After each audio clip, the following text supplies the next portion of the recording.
Hi guys, and welcome to another episode of the Boxing Coalition. My name is Cam. Joining me tonight, Neota and Leon. Hope you guys are well. Not much boxing, mainly in the UK. The Super Bowl kind of took care of any boxing in the States, so we had the ITV's foray into pay-per-view in the UK. EubankJr versus Renold, Quinlan. Neota, I'm going to you first. Interestingly, not to Leon, and I'll mention why not Leon first afterwards. But Neota, your thoughts on the fight?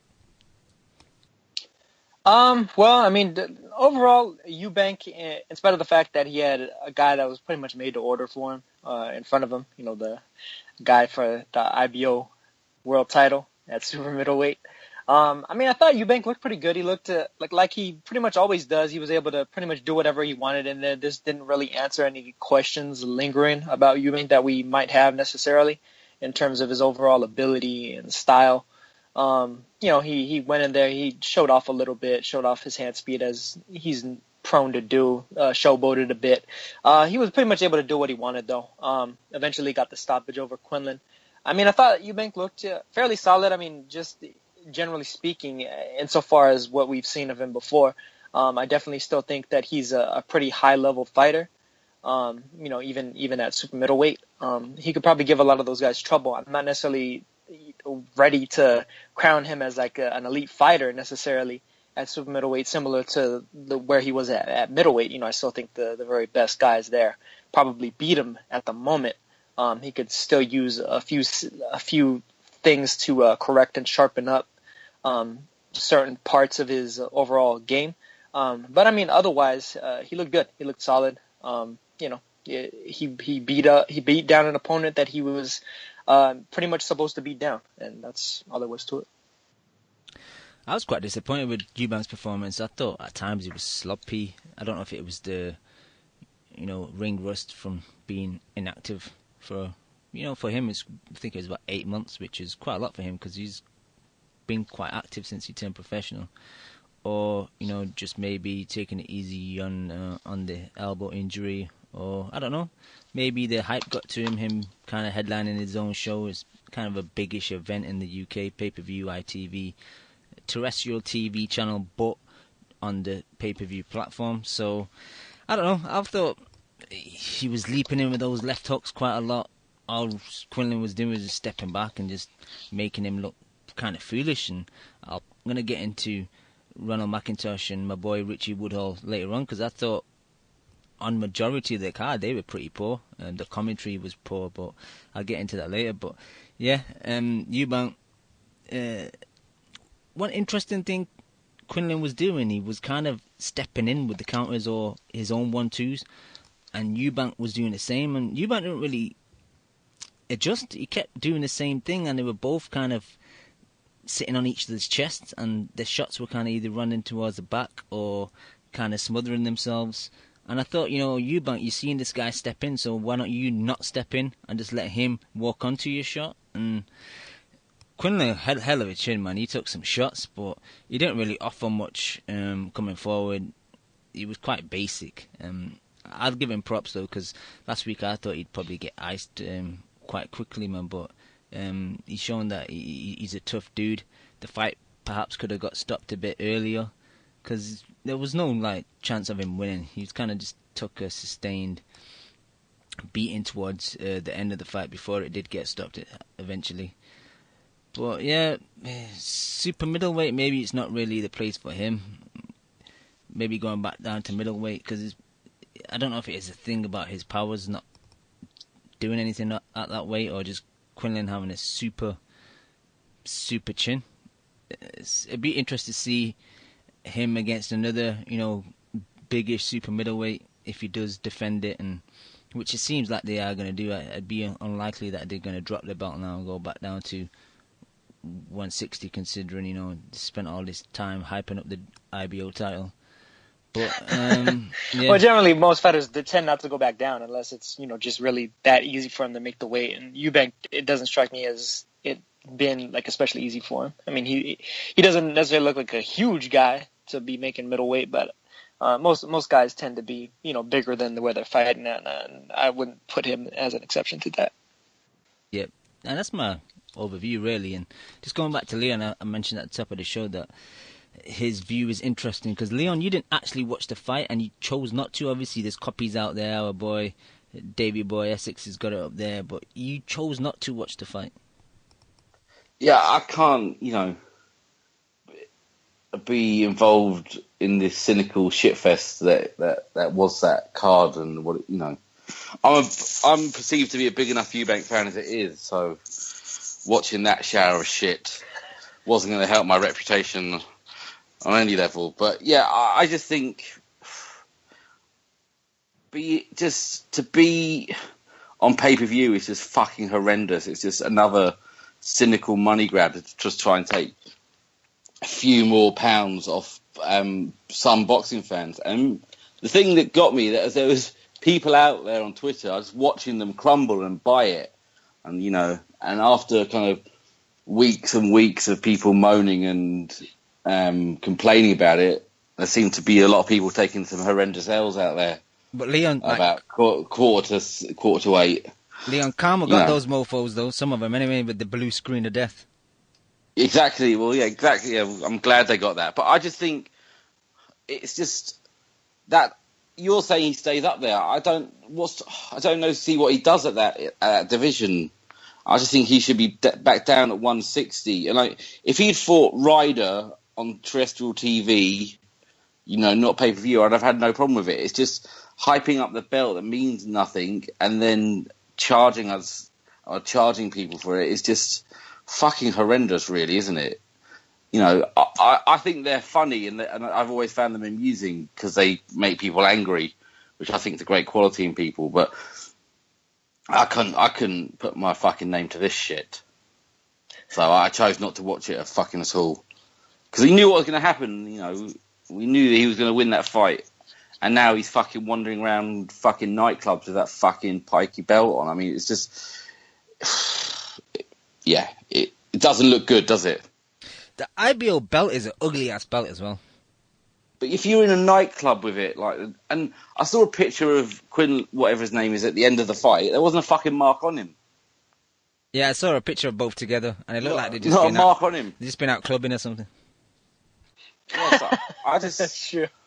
I just think his knockout power was questionable at 160, so I just don't know where, how it translates up. I don't think it does. I think it's just a waste of time what they're doing. I got a feeling... And if they'd gone to ITV and made a big splash of leaving Eddie Hearn, fuck pay-per-view, and we're bringing terrestrial TV to, boxing terrestrial TV and try and make good fights, people would have got behind them. But, this kind of cynical move on to... And ITV are to blame as well, because they obviously saw Sky making money and thought, maybe we can cash in on this. So they're not doing it, I was saying a couple of weeks back, maybe they're doing it for the good of the sport, but watching the build-up to this has been fucking horrible. So, no, I think they're just in it for the money grab as well. Yeah, it's unfortunate, man. It's unfortunate, but... I can see that from the jump, though, that they were in it for the money, considering their overall demands of Hearn from beforehand. I could tell just going. Yeah, but I'm used to getting cash. We're used to being fucked by Hearn. We don't need to get fucked by a new fucking company, where there's no fucking way to get away from it. It's just like just another pay-per-view grab. One rapist is fine, but two is taking the piss. Exactly. I can't be abused by this many different people. Shit. All right. Anything else regarding this fight from you guys? Well, he's definitely going to fight Etcher the Ryder, isn't he? That'll be next one. Or he'll fight Ryder, no? It would make sense, him being on the undercard and him being at super middleweight now as well. Or... But it's just like... both of them have got no business being up there, have they? So I think there's winnable fights at 160 for Eubank. I just don't see there's that many winnable fights the division up. You say that though, but you've called 168 a wasteland. So if there's so many, yeah, but I'm not a huge believer in what Eubank's actually got. I just think he's fun to watch. But I just think having watched DeGale and Jack, I just don't think they'd have any problem with him, and they'd be a lot bigger than him. I mean, imagine him fighting Callum Smith. I mean, I don't rate Callum Smith, but he would tower over him, wouldn't he? Yeah. I think it takes away a lot of his advantages moving up there. You obviously didn't see it, but you might have seen it during other fights, the commentary and analysis from Lennox and Ward. I don't know. It was a bit cringy, man, both staring into the cameras, and I don't really think they offered it. Like, for knowledgeable guys, like, Lennox is weird, though. Like, Lennox makes him sound like himself, like he's more intelligent than he actually is. He'll say things and use certain words, but really he's not really saying anything at all. Yeah. He's dead behind the eyes, isn't he, Cam? Completely dead behind the eyes. Like, he's got no emotional attachment to the sport at all. No. I just saw a picture of them. They both looked like they just wanted to leave. Was it that meme that I reposted? I've never really yeah. been impressed with either of their commentary to begin with, and it was really no different. Yeah, but even Leon, you watched that boxing show on ITV4 the other day, and I actually thought this production value was a bit lower. Yeah, so did I. From what I saw, I only saw the price fight. That's the only thing I saw.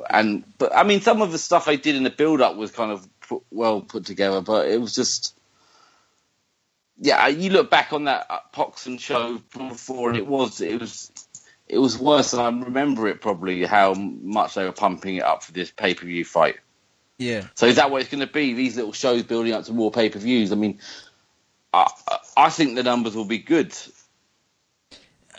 I unfortunately do as well, just because, like you said, the amount of people that crumbled beforehand, they had that early bird offer where it was a bit cheaper, and say what you want, like, people do kind of buy into the mystique of the Eubank, so, especially like the older generation will be fans of senior, so they'll probably get their kids into it and say, oh yeah, let's buy it, it's only a tenner, so I could actually see it doing pretty decent. But you know he's doing all right when you see mad tweets that people are retweeting, like mad casual tweets about him being the best they've ever seen. This is the stuff that happened with AJ first, started getting on big shows. There was crazy stuff people were writing about him out there. So they've got something, whether we like it or not. Yeah, but I just want Neil's opinion on it. Just at the end, did you see the interview after the fight where they were kind of amongst the crowd and Lennox was there looking uncomfortable, like people surrounding him, Ward was there, and it just seemed all a bit like, well, let's give EubankJr some some positive comments because we kind of stood here and we've been paid by ITV to do so. It just seems cringy as fuck. Yeah, by that time I was kind of like zoned out because I was really tired and like I wasn't really paying attention to exactly what they were saying, but I was just looking at them and yeah, they just looked completely puzzled and like they were really struggling to exactly get across what they were trying to do. And yeah, they were basically saying like get us out of here and get us paid, please. Exactly. Where's my check and where's my taxi? Yeah. All right, let's move on. Undercard fight, I think all three of us saw. David No Stamina Price versus Christian Hammerman. Oh my God, Price is the worst stamina in any professional sports history, man. Unbelievable. It must be mental. It must be all nervous energy. By round one, he was in the corner with his mouth wide open. I mean, he was like a drunk man in those last couple of rounds, wasn't he? But Leon carrying all that weight is going to be good for him, though. Oh. And then they were trying. The commentary were trying to say, "Oh, he's throwing out this beautiful stiff jab," but it was just the sloppiest shit you've seen in ages, wasn't it? Wasn't it though? It was so pouring, and they were trying to say it's a ramrod jab, and it's like fucking missing by about 5 inches. But and that guy Hammer was a fat mess, wasn't he? Let's be real. I mean, and yeah, he hardly landed. He's the one with the better conditioning. But he hardly landed on Price. He didn't really. How many clean? It wasn't like he took 20 clean shots, was it? Well, but Price seems to have a real issue taking those shots like high and like towards the rear of the head, which is pretty much where he finished them off. And I mean, he landed a whole hell of a lot up there. So I mean, he clearly did the damage that he was meant to. It started to remind me of like a scene from like an old black and white silent movie, and like a really bad comedy gag where some guy's getting punched and he's doing like somersaults through the ropes and stuff. Because the way he was folded over the ropes, it was like a Charlie Chaplin fucking thing, couldn't you? You could imagine that music underneath it. He was a weird. It's one of the weirdest performances I've ever seen. And the ref was trying to desperately to save him, wasn't he? Typical British ref, but it was embarrassing. Playing all the high notes. Yeah. Price just crumbles. If you get past that jab, he crumbles, he cowers down, gives up his height. It's like he doesn't want to be there. Like any type of pressure, he just totally crumbles. And I mean, Hammer wasn't like Hammer was doing anything particularly good, was it? He was just kind of winging away. It was like a real low level shit, wasn't it? Yeah, he's just getting close and just winging shots. And then all the energy just drained from him.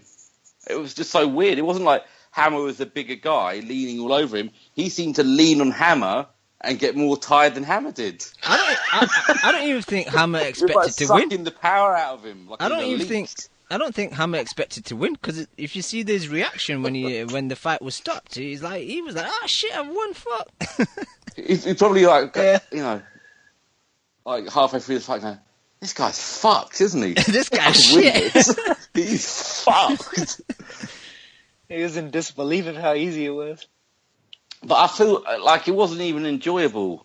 Like it was just like it was a bit depressing, wasn't it? It was sad. It was kind of sad. It was sad to watch, and it did start off pretty slow. But I think the fifth round, when like Price was a bit hurt, and he came back with an uppercut and dropped Hammer, and then the sixth was decent as well, and then obviously the seventh, where he was just like a drunk man, just bending over and just getting rests on the ropes. But yeah, the fifth, sixth, and seventh were quite fun to watch. But it was a shame, man. It was like watching someone being led to slaughter. It's like it's a shame, man, because he has to retire now. What's he gonna do now? Like, there's fucking light heavyweights that would probably beat David Price up. Adonis Stevenson would ice him. But Turby ever probably ice him. Yeah. Oh, there's nothing he can do. What is he can? He could fight Audley Harrison in a freak show. That's about it. I mean, who is there for him to fight? Yeah, I think Sauerlands will probably give up on him now. I think he should just retire. I mean, it's just he's gone. Where do you go after a performance like that? I mean, he's had a lot of excuses made for him over the years, but I just think I don't think he enjoys being a fighter. No, yeah, that's totally on point, I think. It doesn't seem like he enjoys the sport. It's like he's doing it because that's his only option. Yeah, he's a big dude who can punch, and then just like. But he's like gotten worse with every fight too. So at least before, it seemed like he had some certain degree of self-belief about himself, because I mean he had done fairly well as an amateur and everything, and once he started getting knocked out, it's like his love for the sport just completely went away. And then it's become like now he's just like completely freezing in there, because I guess he's terrified of getting starched every time that he enters the ring. So it's almost like that scene from 8 Mile where Eminem's character chokes. It's all bad. Yep. But we've got to be I'm glad we didn't see him fight AJ, because that would have been horrible. If he'd getting beaten up by Hammer, who's knocked out no one of any significance. I mean, he's lost to real fringe level guys, hasn't he? The best thing about Hammer is his name. Yeah, but they're like top 20, 30 guys, aren't they? Really? Yeah, Hammer's got a name. Yeah. Hammer's got a name out of like a boxing movie, like a Rocky movie or something, or like Christian Hammer, or like the new Fight Night game. Like you would picture like Isaac Frost, like Christian. Look, like, after you beat Isaac Frost, you fight Christian Hammer. And let's be honest, Hammer isn't in good enough condition to be an extra in a Rocky movie, is he? Like he's in worse condition than someone who would be an extra. Like I mean, Tony Bailey was in one. He done his job, didn't he? And fair play to him. But it was a shambles, the whole thing, really, wasn't it? Yep. All right, let's move on. Dave Caldwell might be about to take a lot of L's. Yeah, because obviously he's got Bellew coming up. Bellew's most likely going to get starched. That's another L for Caldwell. Oh yeah, he's getting starched. You think it's going to be kind of year that Gallagher had, like a really good previous year and a really terrible next year? Well, McDonald's got that rematch, hasn't he? So if he performed like he did last time, he should lose that belt. He should have lost it the first time.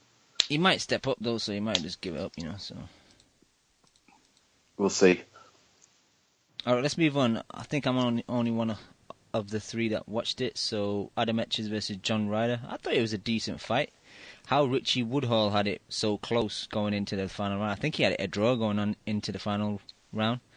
I had it quite wide. John Ryder 117-111. Decent, man.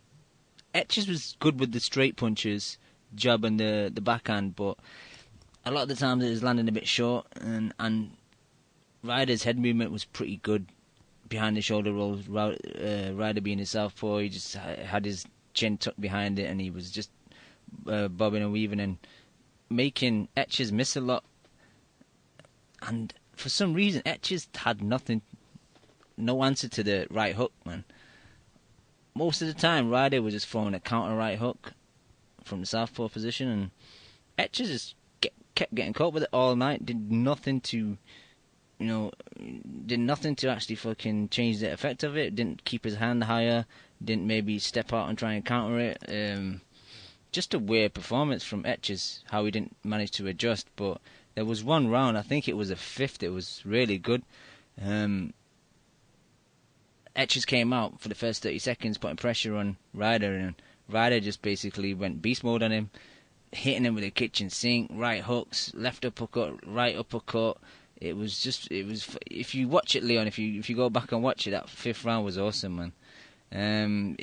Etch's eyes started closing up, but after that, yeah, I found it quite comfortable for Ryder. He took a few rounds off late down the stretch, but it was a comfortable fight, man. It's good performance as well. His movement on the back foot was good. As I said, his upper body movement, evading all the punches, and yeah, really good performance. What he does at 168, I don't know. He is quite thick set, but I don't think he has business. We were talking about it off early on. He's not really a 168 pounder, but maybe 160 was doing something to him, because that previous performance against, was it Armfield? He was really poor in that, so maybe it is a situation where the weight's just draining him. But he could definitely beat Paul Smith Jr. Oh, so that could be one. We'd all happily watch that fight. Yeah, I'd happily watch that fight. Yeah. The only thing I did during this fight was I could see everyone complaining about Richie Woodhall's scorecard. So when the fight finished, I just tweeted out, I had the same card as Woodhall, good scoring, and then just let people abuse me. You were busy watching through the keyhole. Through the keyhole, yeah. Yep. All right. What fight else did we all see? I think I don't think you've seen anything else, did you, Leo? I tried to watch a bit of what's his name? Selby. Joe Gallagher's mate. Gallagher's mate. Vijaggio. Oh yeah, no, yeah. We'll just finish this card off first, and we'll get to that. Oh yeah. I think. Neota, you said you saw a bit of the Selby fight. Yeah, I saw like most of it. I mean, probably about like the fourth round off. Yeah, it was pretty good. Yeah, pretty good performance by Selby, man. They kind of mentioned it in the post-fight kind of discussion as well, that he wasn't sitting down on his punches, and I did see that he was more about, kind of land and move, punch and move, and he said that was part of the game plan. He won quite convincingly to me. He did get caught with counter right hands a bit too often, in my opinion, but overall, he looked like he won the fight with ease. Yeah, I mean, it seemed like this guy was a well-chosen opponent, very strategically in terms of Selby could kind of fight any which way he really wanted to. and it seemed like he really chose to go some rounds as opposed to really like take the guy out. I'm not necessarily sure how much power Selby really has, though. I think he's not necessarily the hardest puncher. I mean, Diale has been stopped a few times before. I remember, like, most notably probably by Estrada. I think Estrada knocked him out in 2 rounds. But, I mean, Selby controlled the fight. Looks pretty good doing it. I mean, Diale, in spite of the fact that he was able to crowd Selby a little bit a couple of times, Selby was able to pretty much quickly get the distance back and maintain it for the most part. Diale didn't really have either the hand speed or the overall timing ability in order to close the distance or do those little short steps in order to get on the inside for really an extended period. So, I mean, Selby looks solid to beat an opponent that he was really meant to beat. I'm really curious as to when they're going to step him up maybe to a slightly higher level because, I mean, they have him ranked fairly highly in the WBC at the moment. I think he's at least in the top 10 or the top 15. So, the flyweight division is a bit more open than it was before now that Gonzalez and Estrada have moved up. So Selby might be able to find a nice little niche there against one or two of the fighters there who might show some liability. But, I mean, I think that kind of remains to be seen. Yep. Well said. Okay. Another fight that was on the card, Kid Galahad versus Leonel Hernandez. Joseph Abeco pulled out, saying he was ill on the day of the fight. But I read a few things on Twitter. I don't know if they're true or not, but it was saying that he wasn't aware that it was a pay-per-view card, and when he found out, he asked for more money, and when they refused, he said, "I'm not fighting." So I don't know whether that's true or not. Something I heard. But the replacement was supposed to fight on the undercard, so Kid Galahad fought him at featherweight. Pretty... What can you say? It was pretty one-sided. The guy wasn't really on Galahad's level. Not really got much else to say, to be honest. He kind of took care of him quite quickly. 3rd round, I think. It was initially, I think it was a 12-rounder against Abeco, but because it was a changing opponent, it was changed to 8, and Galahad stopped him in 3, and that's about it. The only other thing I want to mention, there was a floater fight in between. Can't remember if it was in between the main event and the Price Hammer fight. I think it was. Chris Congo versus someone whose name I can't pronounce, and I just found it weird that they had this on this pay-per-view card right before the main event, killing time, because I think the main event was running a bit over time anyway, so why not just have this after the whole production is finished? If the kid needs his fight, put it on off TV. It was just really weird, I thought. And then you got like someone talented like Selby. Fair enough, the lower weights are a bit of a niche. People don't always favour watching the smaller guys, but I'd rather push up Selby, who's fun, who's exciting to watch, who's got great amateur experience, who's turning out to be a good professional. Give him some more time, more closer to 9-10 o'clock prime time, because it's just weird broadcasting, I think. But I think again that's ITV's kind of tiptoeing and seeing the markets kind of getting their feel of how they're probably going to move on forward with the rest of their shows. But yeah, weird for me. But that's all I got for this card, guys, unless you guys got anything to add. Yeah, that was probably inexperience on their behalf, but outside of that, yeah, no, I don't have anything else to add, really. No. All right, let's move on. Only other kind of fights I saw were the Video fight and the Sammy Vasquez fight. Where should we start? Oh, I forgot about that. Yeah, I saw that fight. Forgot about that fight. All right, let's start there then, Leon. Sammy Vasquez versus Luis Collazo, a fight that was supposed to happen last year, but Collazo was injured, so Felix Diaz stepped in and exposed Sammy.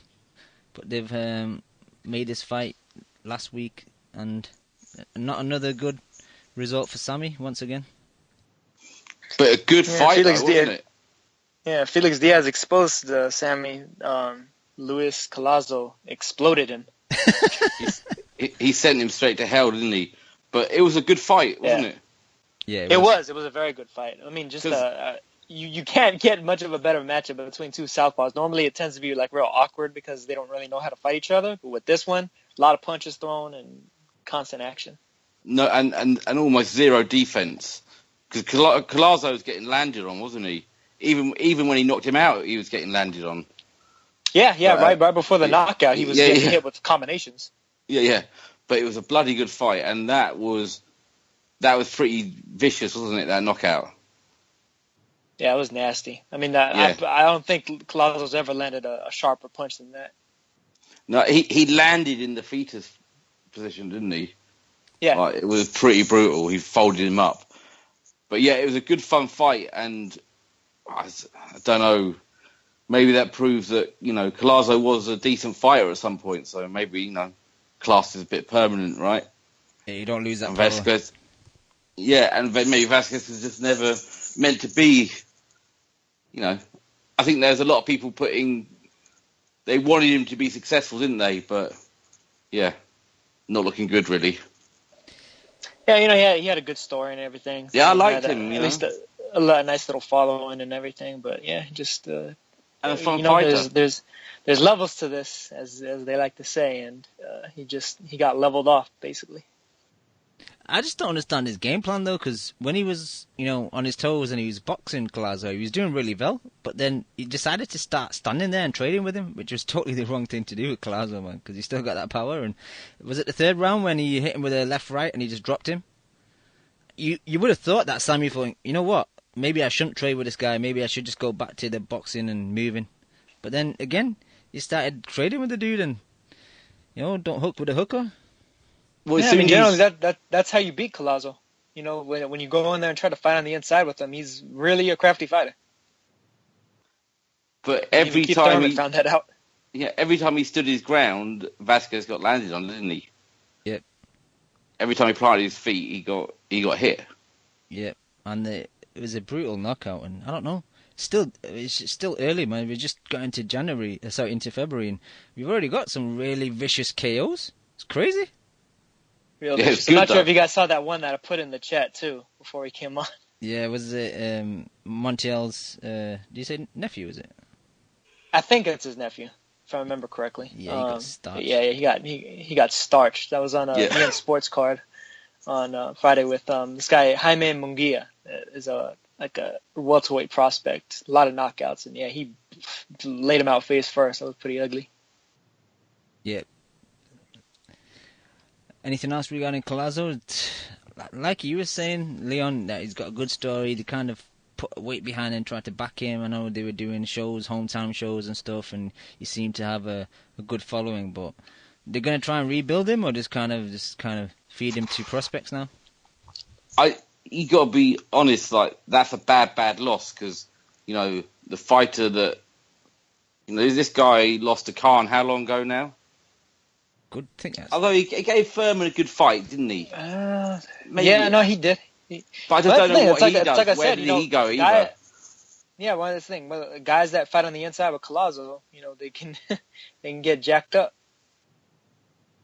Yeah, but I don't know where Vasquez goes if he's going to get fed, I'm sure. Yeah, he's Collazo's a gatekeeper now, isn't he? Yeah, well, I mean, a high-level gatekeeper. He's one of those guys that you got to beat in order to get a title shot, basically. Yeah, so maybe Vasquez becomes a lower-level gatekeeper now. I don't know. I mean, he's the gatekeeper's gatekeeper. But they're two bad losses, aren't they? Really, not bad losses, but they're tough to know what to do next. Leon, if you beat Vasquez, you get Collazo. Exactly. That's the path to victory. I mean, it's not like then you get Robbie Garcia. Especially dissimilar, Yeah. All right, let's move on to Felix Fajardo. Did both of you see this? Only Naoto? I watched a bit of it, but that wasn't great, was it? The copy. That 240p stream. No, it was hard. So I went towards the end of the fight. So I saw maybe the first couple and then the last three, maybe. No, the last but you go. You seen it more than me. Yeah, the last. Well, that's about all you really needed to see, because I mean the fight was pretty rudimentary. All right, Naoto. There wasn't a whole hell of a lot of shift and tide. Go ahead, though. Cam? Yeah, you give us your thoughts on the fight, Naoto. I mean, Verdeo, I wanted to say Verjardi for a second. Yeah, he fought kind of like how we've been known to see him fight. You know, he's a guy that he's like very much a finesse fighter. You could see why he was a successful fighter in the amateurs and everything, just by virtue of the fact that, you know, he gets up to a fast start. He has good hand speed, good foot speed. You know, he's like real in and out and everything. And after a few rounds, he gets really tired. And that's pretty much what happened here against, what was this guy's name again? Flores. Flores, yeah, Oliver Flores. And as it got into the middle and then into the late rounds, Flores started kind of roughing him up on the inside, roughing him up a bit to the body. Verdejo seems very prone to getting hurt, or at least taking some of the starch out of him by body shots. He just has that look about him like he really doesn't like guys really getting rough and rugged with him. And, you know, I think that's really a big warning sign. I mean, it's a sign that we've seen a couple of times before. And the thing is, this guy Flores had previously been knocked out in 2 rounds by Burchelt and also in 3 rounds by Takashi Uchiyama. So really, Verdejo coming, even in spite of the fact that, you know, he had that recent bad motorcycle crash and everything, this should have been an opponent that he should have been able to pretty much handle with ease. And as it got into those later rounds, it seemed like he was having a real difficult time, and he was almost like struggling to get to the end of the fight. Like he was, you know, really clamoring for that fight to be finished and done with. You know, if it had been a 12-rounder, you know, who knows what might have happened. But overall, yeah, he didn't look all that great. As we talked about before, like even his trainer didn't really think very highly of his performance. He's probably not ready even for the likes of Terry Flanagan, who really I'd say is probably the best stylistic matchup for him in terms of the actual belt holders at 135 pounds. And in spite of that, I don't think he's ready for him. I think Flanagan eventually breaks him and gets rid of him, probably in the later rounds, if that fight were to happen next. Yeah, I was disappointed with some of his lead hands. He throws a lead right hand slightly too far, and it's short. And he throws that wide left hook that EubankJr kind of throws as well, just a lead left hook kind of stepping in, and misses quite badly. And I say it quite often about, you know, the range, and his concept, his range is a bit off. He's always a bit too far from his opponent, and he just does like one single step. I'd rather him like double jab right or jab hook right, you know, something where he's switching it up and then doing 2 steps to get closer, because all Oliver Flores was doing was just taking it 1 step back, and Verdejo was totally just missing. Yeah, or just like rolling under the shot. Yeah, I think he needs to fight a bit closer and use head movement to avoid. I think he doesn't like to be in the pocket, which you can tell anyway. Like, because as soon as in those last 3 rounds where Flores was putting pressure on him, like he looked like he was going to crumble. It didn't look like he was going to get stopped. I didn't think anyway, but he didn't look comfortable at all. And any pressure fighter, I think, really would expose. Yeah, he has that panicked look about him. Yeah, it's like he doesn't want anyone to be close to him. It's like, oh, you're too close. Almost a bit like Price as well, in a way, where he totally crumbles under that pressure. But I don't know. I still like Verdejo, but I think he's got a lot of work to do if he does want to kind of become anything in lightweight or beyond. We were talking off air that maybe Bob could kind of position him into a vacant belt or something like that. But I think to any of the top guys, he's kind of food at the moment, unless he improves. Yeah, very much so. I mean, it's not even just the elite level guys, the champions of the division, but like pretty much anybody in the top 10 probably handles him and does some serious damage to him. You know, the Hank Lundys even of the world probably could do him some serious harm. Hammer and Hank. Cam, yep. remember maybe like 2.5 years ago when the kind of perceived matchup that to decide this division in the future was going to be Campbell versus Verjardio. Look where that's ended up, man. Look how the tides change. But you see, Luke, I saw a thing on Twitter today where Luke Campbell was saying, "Oh, if Mikey Garcia wants to come over and fight in the UK, I'll fight him." Oh my God! Could you imagine that? Why does he want to end his career so early? I mean, Garcia even said that he'd go over there to fight Flanagan, so I'm sure Garcia would go over there to fight him. They're not letting him anywhere near him. But that's the thing where that guy, Vergagio doesn't. I don't know who he beats in that top 10 because that's a deep division, as in deep with talent. Maybe not the elite stuff, but it's deep. It goes long, doesn't it? Yeah. No. Yeah, a lot of good fighters under the radar in that division. You know. Yeah. I mean, even good old Juan Baby Bull Diaz, I think, would like do some serious damage to the guy. Like, he's probably one of the worst style matchups potentially. What is it? Who's the guy Flanagan fighting? He would beat him. Petrov. Oh, Petrov? Yeah, Petrov. Yeah. Petrov would fuck him up. Yeah. Naota, no offense, right? But is Juan Diaz like your cousin or something? Because anytime you mention him, man, you proper like big him up. Like, oh, Juan Diaz, man. Juan Diaz would fuck him up. I was a big fan of Juan Diaz back when he was a champion in the division. You know, I definitely want to. It was a shame because remember he was supposed to fight Ray Beltran a few months back. I was really interested in that fight. I thought that was going to be a really good fight. But no, I mean, I was just always a fan of his and everything. You know, I thought it was kind of unfortunate that his paths wound up crossing with Marquez because Marquez basically ended him. Yeah. So is he mandatory for Flanagan's belt yet? Yeah, apparently he was mandatory before this fight on the weekend. If I was Frank, I would be going after that. I'd try and force him to take his mandatory. I would as well. Go after that fight now. Get him while he's green still. And it's a big enough name in the States to mean something. But not big enough, but big enough in the kind of hardcore side of things. Yeah. If Frank should just go for that and get that, because that would look real good, wouldn't it, for him? Yeah, as I was saying to you guys before the show as well, Verdeo's trainer was disappointed with his performance, and he was saying he doesn't think he's ready for a title shot. And I think they'd have to make it worth Aram's while, though. But they could just make him. Can't they just go? Well, if he doesn't take this fight, then he's no longer the mandatory. They'd probably just accept that, wouldn't they? Is that how it works? Yeah. That looks bad though, doesn't turn it? Down. Yeah, it does. Passing up your mandatory position for a title shot. Yeah, but that's what I'm saying. If I was Frank, I'd force it. No, I agree. It needs to catch him now. Yeah. Anything else? And they can do a purse bid, can't they, with that BT money? He's gonna have a war chest. Do you think Aaron would go big on him or would he send him to UK? I think when Aaron has someone he's confident in, like Crawford, he doesn't mind it. But from the feedback I think he'll be getting from, I don't know, the people that work for him, I think they'll be saying we need to take it easy with Verdejo. And if we're going to make any money from him, we need to. Because they have spent a lot of time and effort into Verdejo, and I know they've already got him fighting on Puerto Rican Day weekend. Looking at the box rec, there's already penciled in. No opponent yet, but that's what it is. He's a marketing tour. It's a HBO date too. Yeah, he's a marketing tour. That's what they're going to do until there's a big fight on the line. They're not going to. I don't think they're going to put him in with anyone half decent.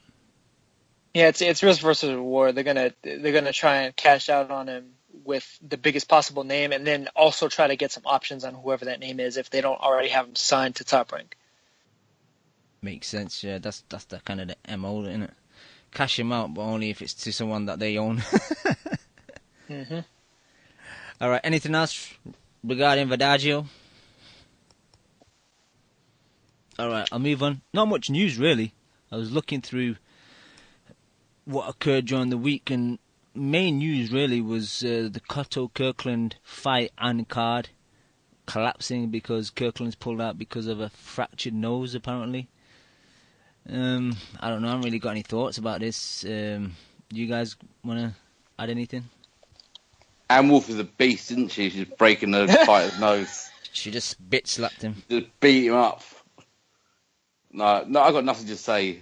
That card got what it deserved, I think. Well, it was a terrible fight to begin with, man. Yeah, James Kirkland cannot make that weight. Kirkland cannot make that weight healthy in the first place. And I mean, Cotto is a punk for trying to pull that shit off. I guess now they're talking about potentially Cotto fighting Marquez again. That had been rumored before, and I guess it's back on the table now because of this whole incident. I mean, I don't necessarily hate that fight necessarily, just by virtue of the fact that, I mean, both guys are pretty much like semi-retired by now. You know, like neither of them are going to fight any of like the hungry young lions, so to speak, necessarily. So, what, Marquez would go up there for him? Like Jose. they'll probably do it at some sort of catch weight, like 152 or some crazy bullshit. 151. Yuck. No, thank you. Well, I mean, not like, I mean, Cotto is insisting that he's this tiny little middleweight, so I mean, that's kind of on him. Yeah. And what about, isn't there Brooke? Are they saying this Brooke Spence fight is close now? Yeah, according to Hearn. Yeah. That's a good fight, that. It is, but I still don't think Brooke can make that weight healthy. So if that fight happens, I got Spence all day on it. Yeah, Leon, we'll you see. missed it, but Brooke was at ringside on Saturday looking a bit fat, if I can use that word. But he was saying, oh really? Oh, the Cotto fights fell through, so maybe I can fight Cotto. Fat bastard. Yikes, I could see that happening too. Yep, unfortunately.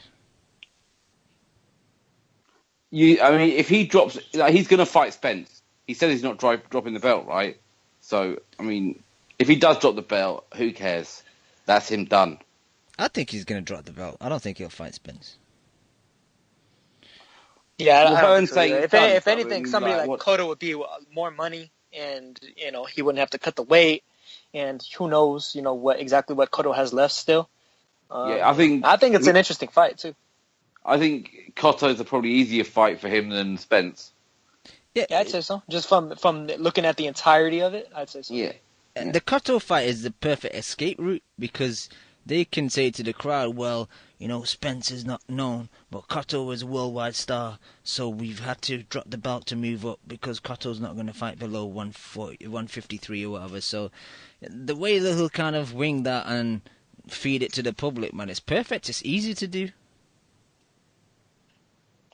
But the other thing is, for him, you've got to think that Spence is, he looks real good, but he hasn't been in with someone as good as Brooke. So, Brooke still does a lot of good things, and he's a big guy for that weight. So no, it's true, because I was thinking about there's that. There's still a test there for Spence. It's not like people are going on now, like he just turns up and walks straight through him. No, that's and true. I'm not saying that he doesn't stop him to the body, but Brooke's still a big, awkward dude, and whatever we say. As much as I hate Brooke, I was thinking about that other day, and you're right, people do think that, he's ducking him because, Spence is going to run through him, but that's a tough fight for both dudes, man. And whatever we say about Brooke in that Golovkin fight, he took his licks, man, and he was hurt, but he wasn't sparked out clean by those punches. He landed some good shots of his own. Yeah, so look, everyone's saying, Spence has got all this power to hurt him. Well, let's be credit. He took body shots off Golovkin and straight punches off Golovkin. So that's got to say something for him, even though he got his face smashed in the end. But and he had no business being up there. With the history of boxing as well, how many guys have got big punches but can't take a punch? So what if Brooke lands a chocolate brownie? Spence might be That's out. True. Yeah, exactly. The thing, though, is like I was kind of saying before, is I don't think Brooke is going to make the weight healthy. If anything, I think he's going to be compromised. And so if he was to land one of those shots and hurt Spence, I don't necessarily think that he'll have the energy to really get the follow-up and the finish. Like David Price. If you get what I'm trying to say. Yeah, exactly. But people are going on like it's an 80-20 fight or something. Nah, that's just madness. It's a 50-50, man. Yep. I mean, if Brooke makes the weight healthy, I see it as a 50-50. But considering I don't think he's going to make the weight healthy, I see it more as like a 70-30 for Spence. Yep. All right. Well, let's hope he does. Let's hope he does make the weight healthy, because then we've got a fucking good fight, then, haven't we? Yeah. Well, the only thing about that is we don't really know if he will until we actually see him in the ring. See exactly how he looks, if he's got the snap or if he's just pushing punches. Well, let's just hope he takes the fight. If he drops that belt, I'm got no more interest. Yep. All right. Another piece of news that I read: rumors about Lomachenko versus Jason Sosa. Nothing set in stone yet, but that's a really good fight if that is made. Yeah, it's a good fight. It's a good fight for Lomachenko, I think. But the guy comes to fight. But he might be made for him. Yeah. I think Sosa's too wide and sloppy and slow for him. He's easy to hit. I don't think, if you're going to fight Lomachenko, you can't be too easy to hit. I mean, yeah. Well, and the thing is, he's crude. He's not easy to hit. He doesn't have a slickness about him the way that, say, like Salido does. He doesn't really hide his punches. It's like you kind of see him coming. Yeah, exactly. And, so against someone like him, he'll look like the Matrix again, I think. Yeah, I mean, in a certain manner. I don't necessarily see him starching him the way that he did Martinez, or completely, taking his soul like he did to Walters. But I think, if anything, he'll be several steps ahead of him and win pretty conclusively. I think that's Sosa's style, especially, is something that's made to order for Lomachenko. Yep. Right. Any other news you guys read or saw this week? Did you guys talk about Paulie last week? In what sense? Paulie versus Eggington. I think we touched on it, yeah. We weren't too impressed, to be honest. Not too impressed, but if Eggington can stop him, he's golden, man. He can retire. Everyone will love him forever. That could just be a glorious win. Yeah. If someone as basic as Eggington knocks out Paulie, that would just be fucking so sweet. All the shit that man talks. I could see that happening as well, Oh, I want that to happen. That's my year made. If Paulie and Bellew got iced on the same card, that is a thing of fucking glory, man. That is. I might never watch boxing again. That'll be your card of the year. Card of the decade. You got anything, Neota? Well, they were talking about WBC, Luis Ortiz versus Bermane Stiverne as the next eliminator for Wilder, for a shot at Wilder. Yeah, but whoever wins is going to get popped for drugs, and then Wilder will fight a nobody. Yeah, man, isn't it funny that all these guys keep getting caught? At least the WBC's anti-doping shit is actually doing something, actually catching people. But, it's all Wilder's opponents, though. What was that? It's only the Wilder's opponents that get popped. Yeah, primarily all these fucking heavyweights. It's a bit suspect, man. It's like someone's getting paid off. So Wilder doesn't have to fight anyone tough. But I mean, it's not like these guys don't have their own histories to begin with, too. Yeah, just be pedantic. But if Ortiz-Stiverne happens, I think Ortiz is going to knock the crap out of Stiverne. That's a good fight, though. That'll probably be another knockout of the year contender. I don't really think so. Honestly, I thought that Povetkin was going to beat the shit out of Stiverne, too. I think Ortiz will probably just, end it earlier than Povetkin would have. I don't know. More of like a one-shot guy, I think, than an accumulation guy. Ortiz doesn't look good last few fights since he joined Matchroom, I don't think.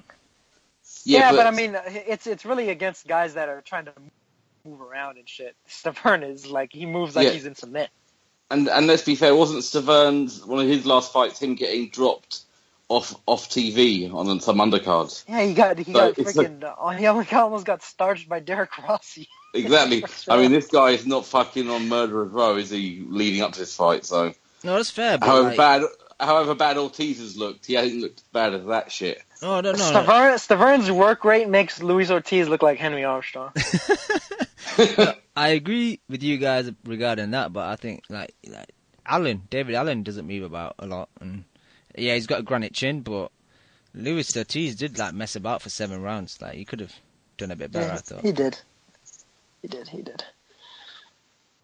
All right, anything else? And then and then the WBC also was talking about they want to make Garcia versus Linares.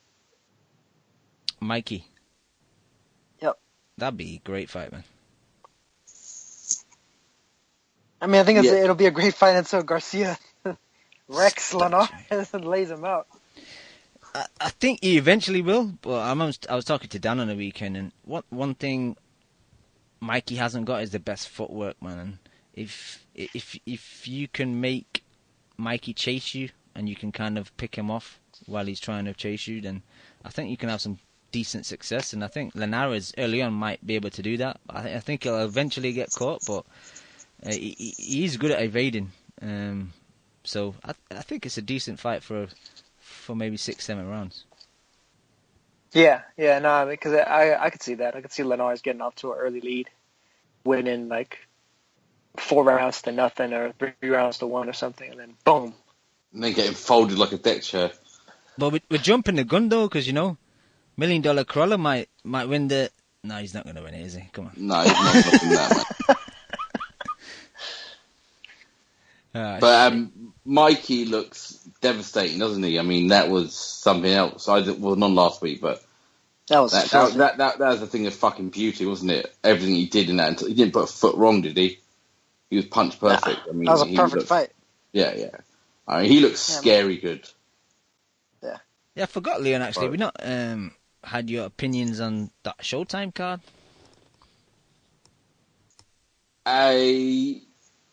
Yeah. That he stole the show, didn't he? Yeah. I mean, that was just fucking ridiculous. And then Santa Cruz did, he showed me something I didn't think I'd see from him, and he boxed very well. I didn't think it was the greatest fight. I think they both missed a lot. I thought,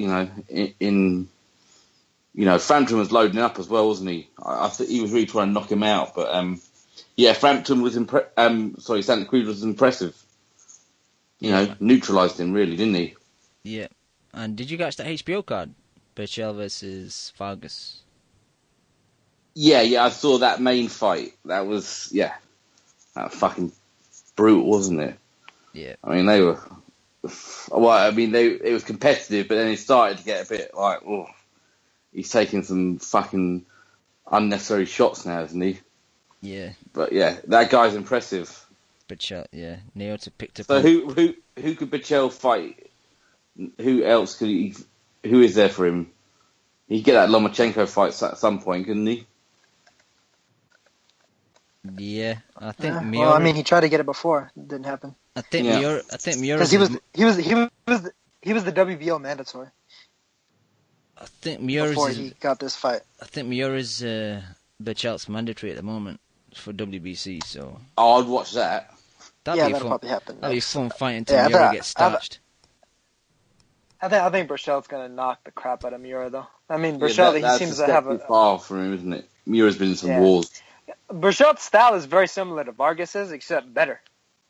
Oh, I saw that. I saw that murderous body shot that Miura threw on a GIF. He chopped him in half. But that was a brutal looking shot. He's like he ran at him, wasn't he? The way he stepped in on that. Like he had a baseball bat. Yeah, it was, wasn't it? Like proper swing. But yeah. No, that looked like a real good card. I should watch the rest of it. It's just a shame that HBO went up against Showtime. But seems it happens too often these days. But anything else you guys want to talk about? What else we got coming up? We've got nothing this weekend. Well, the preview. I don't know if you wanted to preview the card on this Friday. Yeah, may as well. So Robert Easter Jr. Yeah, it's a PBC card. Who's actually showing it, Naota? Is it Bounce TV? Yeah, it's Bounce TV. Yeah. That's terrible, man. Bounce TV. What the fuck is that? All right, yeah. Robert Easter Jr. defending his for the first time his IBF lightweight title. Well, it's a free channel. It's a channel that you can get on with a what do you call it? With an antenna, with a digital antenna. Free boxing. Yeah, really free actually. It's not a cable channel or anything. Robert Easter Jr. defending his IBF lightweight title against Luis Cruz, and I think the better fight as the kind of co-main is the Roshi Warren versus Zanit Zakayanov. I think Zakayanov is still with Hatton. I know he used to be with Hatton, but I'm not sure. I've not seen his last few fights, but I think that'll be a decent scrap. But let's start off with Easter Cruz, Naota. Is it an easy defense for Easter? Very. Very so? Easy. Cruz got knocked out by Edna Cherry.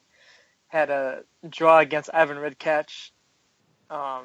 Easter's just on another level, I think. If Easter finds some way to lose this fight, that's a fucking disaster. Because he's better than this guy in pretty much every facet. He's got quicker hands, he's got quicker feet, and Easter's not even necessarily a fast guy to begin with. He's longer, he's taller, he's got more power.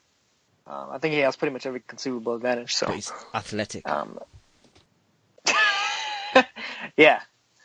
And I mean, if anything, I'd say he probably should stop Cruz late in this fight. Leon, you got any thoughts? I don't know the other guy he's fighting, and I haven't seen a lot of Easter. No, so it's on Box Nation, this fight, so I'll watch it.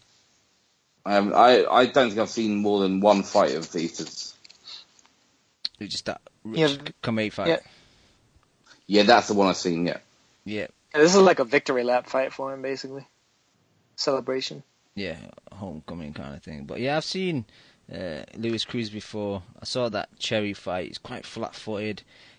He pushes his punches out with power, but they're quite slow, and I think Easter's just going to land on him quite easy, to be honest. There's nothing really special about him. I agree with Nota. I think it's a bit of like an easy first defense. But yeah, for me, the fight I'm excited about is the Warren Zakayanov fight. That's a very good fight. What's your thoughts on Nota? Well, I mean, Warren, honestly, I thought they lost both of his fights against Payano. I think that he can have a lot of issues when guys crowd him. He tends to be a little bit more of a finesse fighter. He likes to have, like, at least a little bit of space, not a ton of it, but, like, to fight more at the mid-range and be able to kind of utilize his hand speed and foot speed, ratchet off a combination, get out the way. Zakayanov, though, I mean, his overall style kind of reminds you of almost like a cross between Hatton and Golovkin. The way, like, he has, that kind of high peekaboo glove stance. But, like, he really digs to the body really well with a nice left hook. And he's able to really kind of hide his shots well, kind of step in and then shoot, like, almost like a short hooking right hand especially. I think he might be a little bit shorter than Warren. So, he'll probably have to be the one to really cut off the distance. But Warren isn't, in spite of the fact that he might be just a tad taller, I think Zakayanov is really like the bigger, stronger guy of the two of them. So if anybody's going to get bullied here, I think it's probably going to be Warren.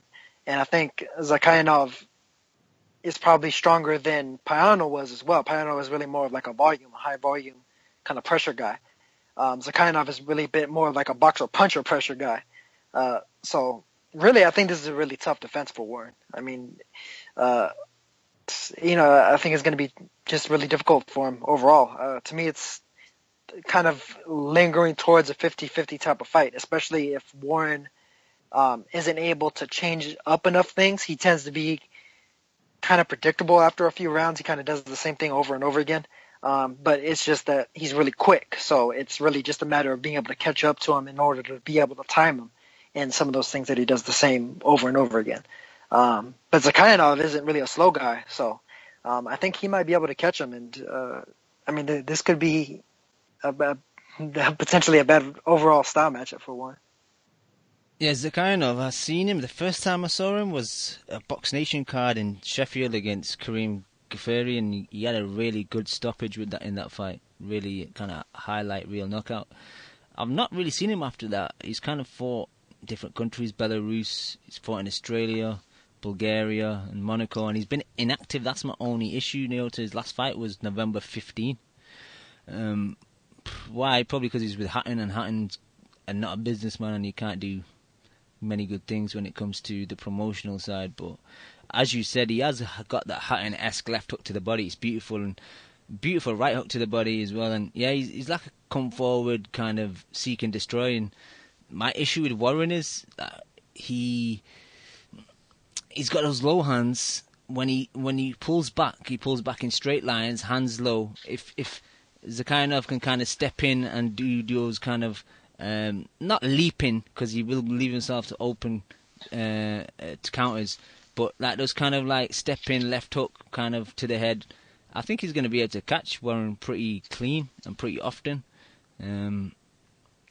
I just want to have a bet with you guys. Maybe we can pick on a number of how many times Rasheed Warren does that head nod about no, you didn't hit me. When he nods his head like nope, Oh, man. you didn't hit me, nope. He's going to do it a lot. I'm sure Broner's going to be in the crowd. Yeah, I'm going for about 7. I'm picking 7. I'd take the over on that. Okay. Yeah, I was going to say around 15. 15 to 20 times. But yeah, I think it's going to be a good fight. Fingers crossed, man. Do you think I haven't seen much of either fight. I've seen a bit of them, but do you think Warren has the power to keep this guy off him? Because he's a real come forward guy, isn't he? So I don't think. Does he have enough pop? No. No. That's the worry, isn't it? Then he's have to move well all night. Yeah. What I think he will do, which will kind of fuck the fight up, is hold. Because anytime Piano was kind of putting pressure on him, he'll just grab him and hold him, and he was getting warned a lot in the Piano 2 fights. But like now, I said that guy's a little bull, so he'll be able to bully him around the ring. Yeah, if he gets involved in the clinch. Should be able to. Like Neil, I don't know if these figures are right, but BoxRec have Warren at 5'4.5", and Zakhayanov at 5'7". To me, that seems. He's a little dude. He's not 5'7". He's a little dude. That's like a typo, man. He's got to be like 5'2". He's 5'7" in heels. That's 5'4". 5'7" in heels. Well, the thing, if you look at, I'm looking at his box right now. It says 5'7" right there, and it has a picture of him right next to Ricky Hatton. Ricky Hatton's what, 5'6"?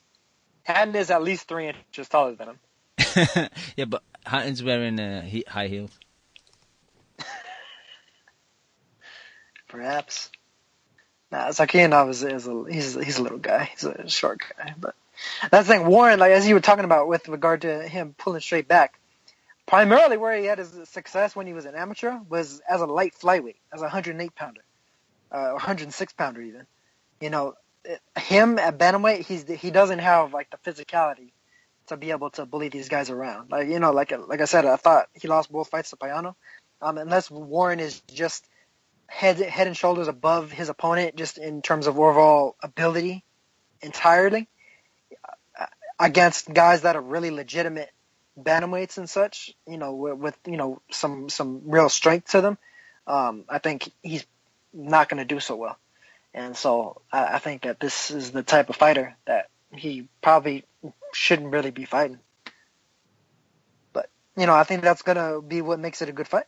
So I'm definitely expecting to be entertained. Me also. All right. Apart from that, Naota, pretty dead weekend. Yeah. I mean, I don't think there's any other real, you know, major card. Yeah. I'm saying there's a Showtime card of, you know, it's like a Showbox card same night. That's pretty funny. There's going to be a Showbox card on the same night as a PBC card. Odd.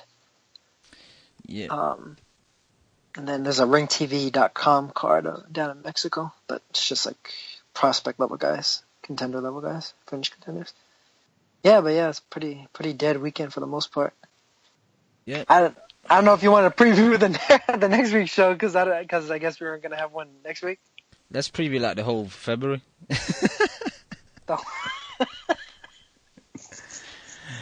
Shit. Yeah, we might as well in case we don't do a show next week because, I don't know, I can't see us spending much time reviewing that Bounce TV card, I guess. But so what we got really, Naota, we got the Adrian Broner versus Adrian Granados and Avensian, whatever his name is, versus Lamont Peterson. Avenisian, yeah. Yeah, do you want to start with the main event? Yeah, go ahead. Well, I mean, Broner Granados, I think this is pretty much a 50-50 fight. Broner, to me, I think has to be in really optimal condition in order to win the fight. You know, Granados has fought a number of fighters that I think are just as good or better than a lot of the guys that Broner's fought. You know, he fought Kermit Central, I think, in like his 13th fight. He pretty much got robbed in that fight. It wound up getting called a draw. I thought Granados beat the shit out of Centron. Had close fights with Felix Diaz and Frankie Gomez. Knocked out Jesus Soto Corral in BKB fight.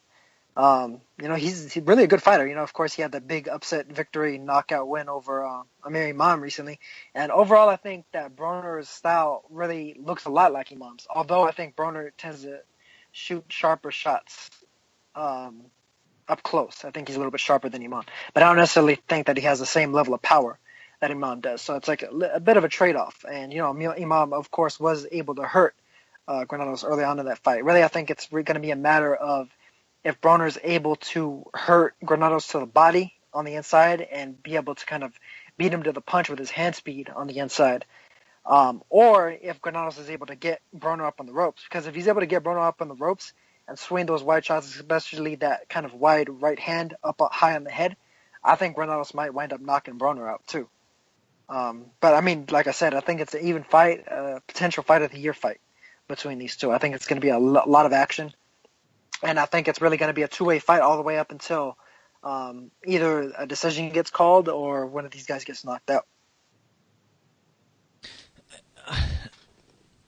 His layoff hasn't been as bad as like Zakhanov that we mentioned, but yeah, my concern is Granados has not fought since I think July, and that was an 8-rounder. From what I remember of him against Imam, like the pressure was good, just the kind of output was good.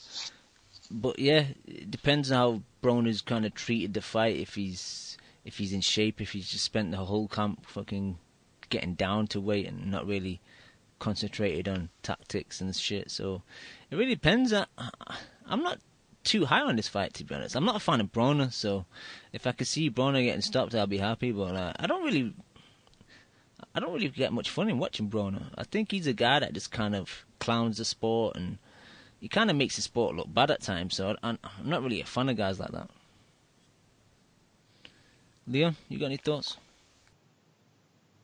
I hope Broner loses. End. But seriously, that the guy he's fighting did look good against Imam. So I mean, do you think? I mean, can he bring that pressure to Broner? Because Broner could be massive in there, couldn't he? If he makes weight properly, or even if he doesn't make it properly, but he could be a lot bigger guy, couldn't he? No, Yeah. not necessarily. Like I said before, Granados has fought bigger guys. He fought Cintron. Cintron was a part-time He's a 154 big guy. pounder. Yeah, no, it's an interesting fight. I don't care enough about Broner to talk about it, really, though.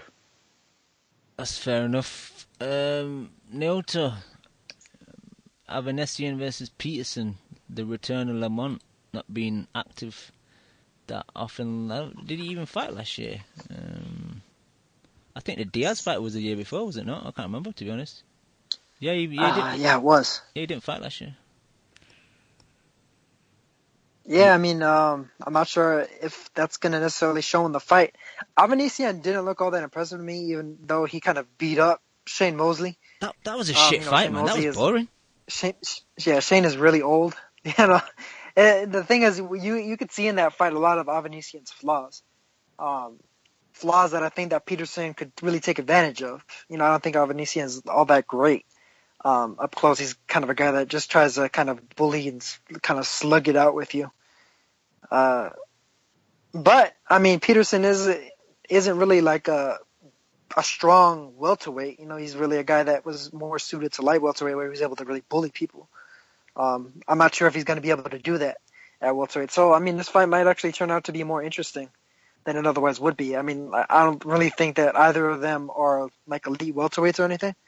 But I think in terms of overall level, I'd put Peterson just slightly ahead of Avanesian, but not so far ahead that I think he's just going to completely, beat him down. I mean, I could be wrong in that. I mean, Peterson might go in there and do like he did against, what was that, Santana? We just beat him down like a bug. Going side to side, just doing heavy bag work on the guy's body.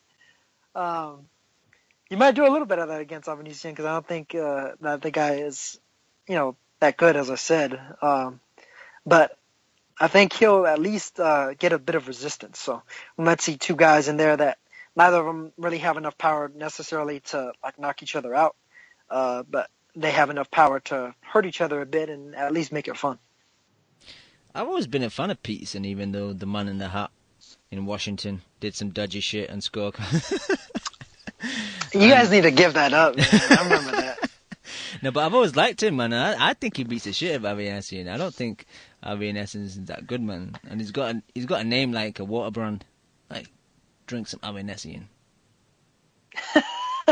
That's true. But what do you think, Leon? Yeah, I think Peterson. I watched bits of that Shea Mosley fight. It was horrible. It was horrible, wasn't horrible. it? Fucking horrible. But I rate Peterson, so I think he should win quite easily because I still think he beat Danny. Yeah. Well, incidentally, this is for the interim WBA belt, so the winner becomes the mandatory of Thurman Garcia winner. Yeah. See, I'm happy to see Peterson fight either of those guys, either of that the winners of that fight, not a problem.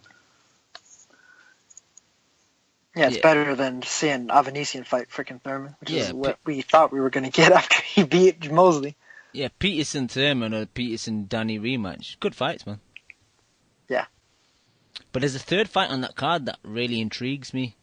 Thomas Williams Jr. versus Marcus Brown. And I don't know, Marcus Brown got exposed in that last fight he had. You remember it where he was kind of...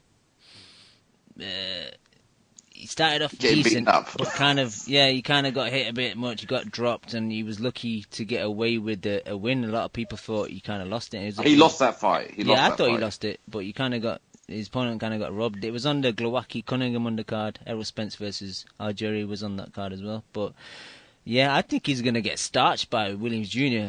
Williams Jr. He's wide, he's open, but he can bang, man. And I think if he lands on Marcus Brown, I think he's gonna ice him. This fight is going to look like, you're just smashing the buttons in Fight Night Round 3. That's exactly what this fight's going to look like. No style. That's what he did with Adonis, isn't it? Yep. That's what he did. Well, He went to war. And Rodriguez, He went to war, didn't he? Rodriguez as well, Edwin. Capillo, like every fight that Williams has ever had, he just goes in there and just wings shots at you. Yeah, I think that will steal the night, that fight, Yeah, Brown's getting nice. Yeah, Brown's getting iced, I agree. Well, I mean, Brown has power of his own, so I mean, if he's able to get to Williams before Williams gets to him, I mean, Williams definitely doesn't have an iron shin, so. That's true. That is true. But I'm definitely staying up for that then, because that'll be the first fight up, and I can just go to bed. Yeah, okay, and I don't know, same day over here, Leon. Box Nation got a card in Belfast. It's a pretty poor card, to be honest. Not even worth mentioning. Who's on there?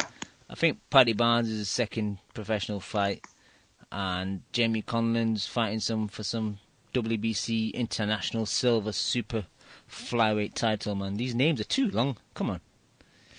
I'll always watch Jamie, because he'll turn anything into a war, won't he? Nah, this last fight, though, he boxed sensible, and it was boring, Leon. Yeah, that's true, yeah. I forgot about that one. Yeah, so hopefully he goes back to fighting wars, and then... Yeah, exactly. Again. But apart from that, yeah, nothing much to preview. Just quickly, though, when BT announced that fight, well, those initial BT and Box Nation domestic cards, and there was Josh Warrington against possibly, was it Marco McCulloch or something? And yeah. This week we're saying that they kind of scrapped that, and it could possibly be Kiko Martinez, man. What the fuck? At featherweight? Yeah. Well, he did fight Leo at featherweight, but still. Oh, he did, but still, and look how that went. Exactly. Wait a minute. Hey, Kiko Martinez against who? Josh Warrington. Oh, man. No, thank you. That silence says it all. Yeah, and what's happened to Billy Joe Saunders' fight? That's disappeared again, hasn't it? It's typical Billy Joe. It disappears. Just like him. Wasn't Warrington supposed to fight Jojo Diaz?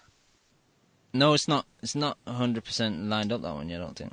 That's for the summer, isn't it? Yeah. But, and then is Huey going down to New Zealand? Apparently, yeah, the other side won the purse bid, so, yeah, he's got to pack his bags. Yeah, I saw that. It doesn't matter. I think if that fight could be held in frickin' what's-his-face's backyard, and Fury will knock his ass out, Parker. You think Fury's going to beat Parker? Yeah. Really? I don't know. You don't? And initially, I was kind of high on Fury, and I know he had some medical issues and he started looking a bit flat in some fights, but he doesn't have gears, man. When he fights, he just fights at the same pace all the time, and it's kind of boring, man. Like, I've never seen a Huey Fury fight where like I was really entertained, man. It's just like same mundane shit. I think he kind of fights to the level of his opponent, but I mean, I think he's better than Parker. I think he's got his attributes could give Parker a nightmare because he moves so well. Yeah, but you know what they'll do? They'll just make it a small ring where you can't escape anywhere. I'll give him a good. He's got a good shot. A good shot of getting knocked out. Damn. Harsh. Nah, I hope I'm wrong, but I don't think he's going to beat Joseph Parker. Good fight though. It is a good fight.